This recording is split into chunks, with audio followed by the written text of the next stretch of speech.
Hi friends, let's enjoy লাইফের আর একটা নতুন ভিডিওতে তোমাদের সবাইকে স্বাগত। আজকে আমি তোমাদের সঙ্গে শেয়ার করব গরমকালে ওজন কমানোর একটা পারফেক্ট ব্রেকফাস্টের রেসিপি, যেটা কোনো রকম রান্না করার ঝামেলা ছাড়াই তোমরা তৈরি করে নিতে পারবে এবং যেটা খেতে ভীষণ টেস্টি, রিফ্রেশিং আর যেটা প্রোটিনে ভরপুর।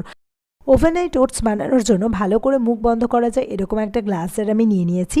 এয়ারটাইট টিফিন বক্সও এখানে ইউজ করা যাবে। তো এতে আমি অ্যাড করে দেব 3 থেকে 4 টেবিল স্পুন মতো ইনস্ট্যান্ট ওটস। এবার এতে আমাকে অ্যাড করতে হবে দুধ। আমি এখানে ফুল ক্রিম গরুর দুধ ইউজ করেছি। দুধটাকে আমি প্রথমে ভালো করে গরম করে নিয়েছি, তারপরে ঠান্ডা হতে দিয়েছি। মোটামুটি রুম টেম্পারেচারে চলে এলে এই দুধটাকে আমি অ্যাড করছি।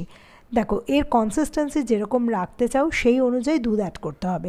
যদি একটু স্মুদির মতো নিতে চাও তাহলে এতে একটু বেশি করে দুধ অ্যাড করতে হবে, আর যদি এটাকে ঠিক রাখতে চাও তাহলে দুধ একটু কম অ্যাড করতে হবে। আচ্ছা, এবার এতে অ্যাড করতে হবে 1 চামচ চিয়া সিড।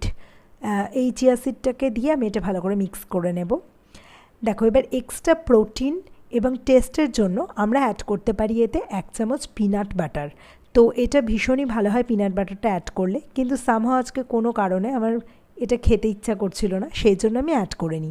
কিন্তু এটা অ্যাড অবশ্যই করা যায় যদি তোমার কাছে অ্যাভেলেবেল থাকে। এবার ভালো করে মিক্স করে এটার মুখটাকে খুব টাইট করে বন্ধ করে আমাদেরকে এটা রেখে দিতে হবে সারা রাতের জন্য ফ্রিজে। এবার দেখো, পরের দিন সকালবেলা এই যে টেক্সচারটা, এর টেক্সচারটা অনেকটাই ঘন হয়ে গেছে। তার কারণ ওটস, চিয়া সিড সবই দুধে ভালো করে ভিজেছে। তো এবার এর মধ্যে আমি অ্যাড করে দেব স্লাইস করা একটা কলা।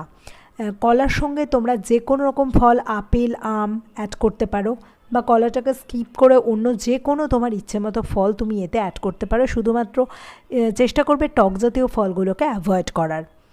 এবার এতে আমি অ্যাড করে দিয়েছি মোটামুটি 1/2 টেবিল স্পুন মতো মধুটাকে তোমরা চাইলে স্কিপ করতে পারো। এতে একটুখানি ফ্লেভার অ্যাড করার জন্য আমি অ্যাড করেছি ভ্যানিলা এসেন্স, মোটামুটি 3-4 ফোঁটা ভ্যানিলা এসেন্স এতে আমি অ্যাড করেছি। এরপরে এতে আমি সবশেষে অ্যাড করে দেবো 2 টুকরো করে রাখা খেজুর। এবার ভালো করে মিক্স করে নিলেই রেডি হয়ে যাবে আমাদের ওভারনাইট ওটস। দেখো, এইটা ব্রেকফাস্টে নিলে যেমন তোমার পেট ভর্তি থাকবে, সেই রকম কিন্তু নিজের জন্য আলাদা করে ওজন কমানোর জন্য ব্রেকফাস্ট তৈরি করার যে ঝামেলা, সেটা থেকেও মুক্তি পাবে। তো অবশ্যই তোমরা খুব শিগগিরই এই রেসিপিটা ট্রাই করো এবং ট্রাই করে কমেন্টে আমাকে লিখে জানিও কেমন লাগলো। তো আর ভিডিওটা ভালো লাগলে অবশ্যই বন্ধুদের সঙ্গে শেয়ার করো। আর চ্যানেলটাকে যদি এখনও সাবস্ক্রাইব না করে থাকো অবশ্যই চ্যানেলটা সাবস্ক্রাইব করে নিও। দেখা হবে পরের ভিডিওতে।